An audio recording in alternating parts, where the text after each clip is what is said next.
Hi, how are you? And I will tell you that I don't want to do my job. Hi. I like radio, and I like doing radio.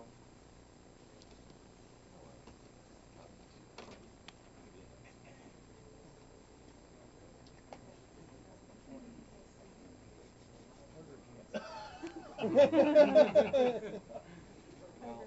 going to talk about that here in a second. Thank you.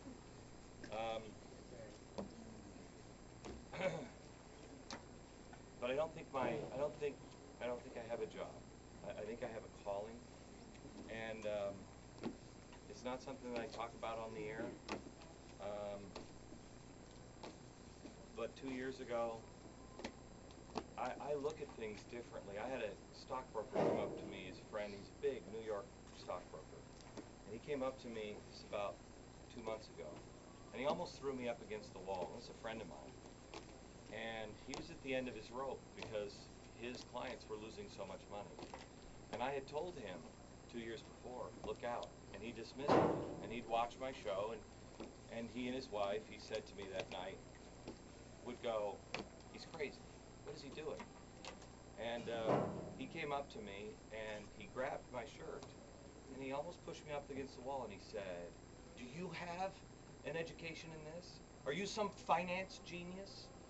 And I said, Danny, no, I don't know anything. And he said, well, then how do you know? How did you know this? And it's common sense. I said, common sense. I said, everybody, we have fallen into the trap that we are so egotistical that we count on man's redundancies to stop what man can't control. And my ratings went down in the last 2 years. I almost lost stations. My business partners were begging me, please shut up, Glenn. My wife does that too, but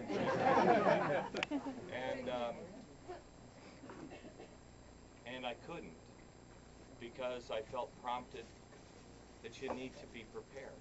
You need to know, because no one is telling you the truth.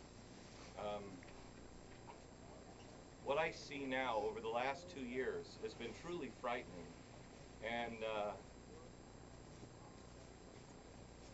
there was a lot of times. There were a lot of times that I begged to be released because I couldn't get anybody to wake up, and it has been so nice to go on this tour. Even those in the Northeast are finally starting to wake up.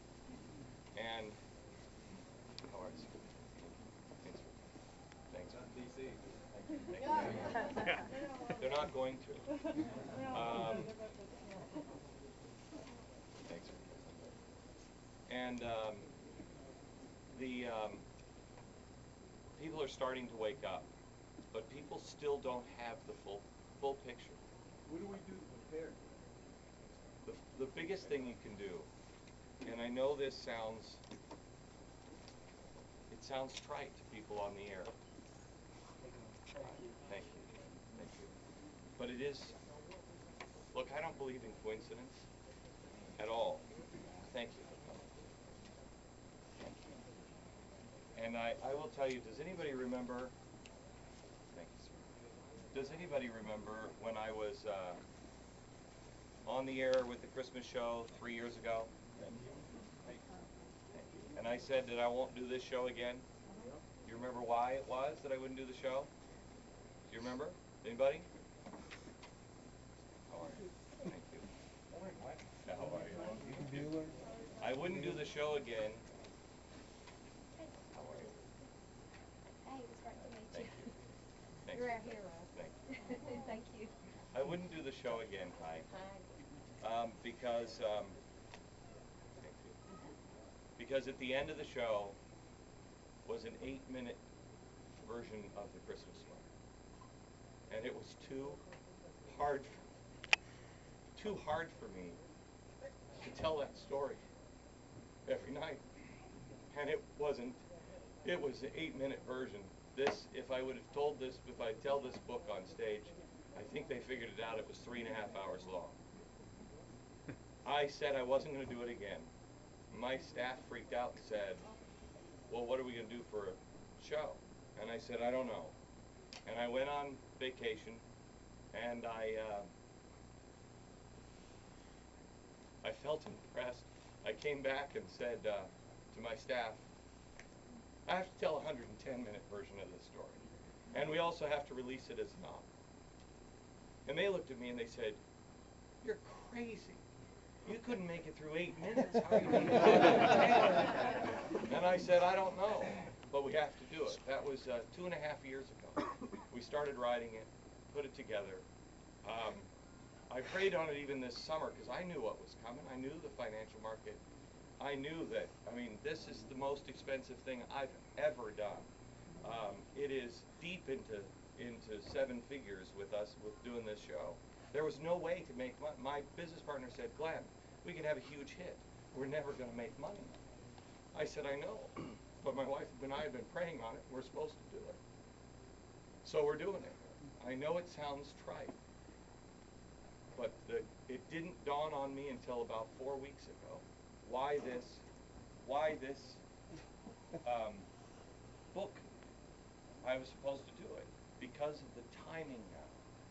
We're running out of off-ramps. And I don't know if anybody heard the show about 4 weeks ago when I about lost my mind with a caller and damn near had a nervous breakdown. And it's because they were yelling at me saying, you know, you're not warning us about this and you're not warning us about this. What that caller didn't know was that morning, and I've always had this ability to where I'm kind of like a beautiful mind where I see things connected and I can see. And I was reading the paper, and every time I would read a story and I turned the page, I saw no way out, no way out, no way out. It's getting too late. And I had written my wife and said, I can't do it anymore, honey. I don't want to see these things. I don't want to look in the abyss. I don't want to be that guy. I can't do it anymore. And I prayed, too, during the show, I can't do it, please. I don't want to do this anymore. And then that person called, set me off. And it is a very strange place we find ourselves with few off-ramps left. The thing you have to do is know the Constitution. I've been given the Constitution now to younger people, and I've been giving it out to soldiers. You've got to make friends with your local sheriff.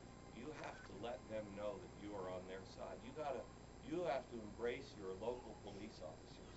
You have to embrace your military. You have to embrace the people who are, I think, going to be asked at some point to come and police you and violate the Constitution. I think this is the perfect storm that I talked about for 5 years is on shore. And remember, the idea behind that was that at some point we'll become unstable, and enemies, large and small, in and out of the country, will say, they'll recognize the time that we're in, and they will say, now, go, go, go, go, go. And they'll take us down. And it will be an event that will do it. And it's going to happen quickly. And the only thing that will stand in the way will be you. The Constitution will be saved in the end by the people who our founding fathers knew, you.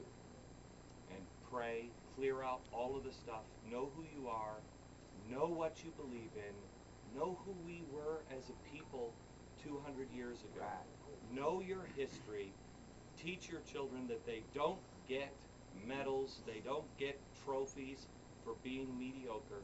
They get it for standing up, doing the right thing, working hard, and being the person that they truly are.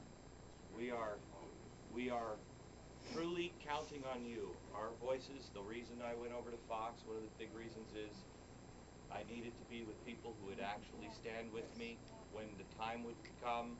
I needed to know I wasn't going to be a sacrificial lamb. The The time is coming, gang, and it's you.